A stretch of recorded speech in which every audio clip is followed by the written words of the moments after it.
Joining us now is motoring journalist Mike Rutherford. People are going to get these figures, aren't they? They're going to get the fact that it's likely to be every 7 seconds, because it feels like there is a noticeable increase.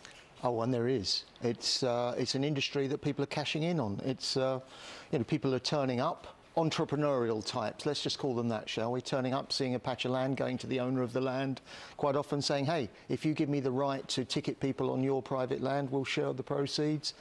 It's a scam. Of course, we've got to stop people, you know, parking willy-nilly where they shouldn't be parking, but it's got to the point where it's a money-making racket, and of course, the level of fines mean if you're going to fight it, it's often in admin terms, easier just to pay it than fight it, which is, to me, is a perversion of the course of justice in a funny sort of way. And the other thing that I think, in terms of justice, is an absolute joke, is the fact that when these companies write and to inform you of your ticket, they actually write to the owner of the vehicle, and that means there are many people driving around in rental cars or company cars, all sorts of other reasons. I'm a motoring journalist. I drive car manufacturers, test cars. What happens is the owner of the vehicle usually pays the fine immediately, assumes your guilt, and then comes back to you for the money. When they do that to me, I say, well, thanks very much for pleading guilty on my behalf. Thanks very much for paying a fine you shouldn't have paid, but I'm pleading innocent. But talk us through the fines that you've experienced, Mike, because the reality is that sort of from the other side of the coin will be, hold on, this is my private land, there are rules and regulations, often very clearly stated rules and regulations for parking on my private land, and if you transcend or you transgress those rules and regulations, I have the right to fine you. Well, are those rules and regulations being spelled out? Are they clear? And how about this? I recently came back from a long-haul flight from Asia. I was heading to home towards the south coast, and I stopped at a motorway service area, Clackett Lane, because I didn't feel fit to drive. I was too tired, so I thought I'd have a doze. I dozed for 2 hours and 10 minutes instead of 2 hours, and I got a ticket.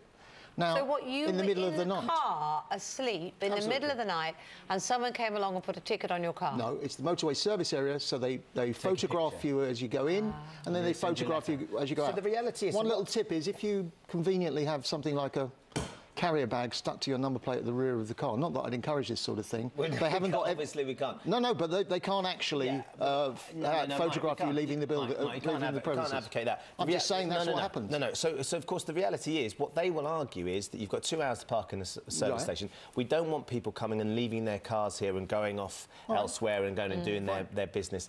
And you've gone over by 10 minutes. Now, of course, what you were doing was you were being a responsible driver, and you were taking advantage of the opportunity to actually be safer on the road. So the alternative is that you don't take your nap and you keep on driving, or you wake up after 2 hours when you need 3 hours rest time.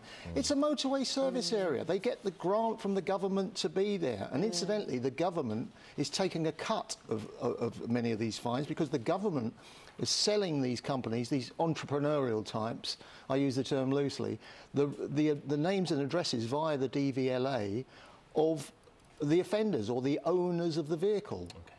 I mean, there's something that's got to be done about it, because it is a scam, and I think we need government action. But the problem is, like I said, the government has a slice of the action. All right, thank you, Mike. It's good to see you this morning. I mean, you can't get past that figure, though, can you, Kate? The sort of parking ticket, one every 7 seconds. One every 7 seconds, although we should say we don't condone, however tempted you might be to do Mike's trick of putting a... Not my trick. It's not your trick. He doesn't want to be involved, but don't do anything to cover up or try and infringe it. That's not the way to go.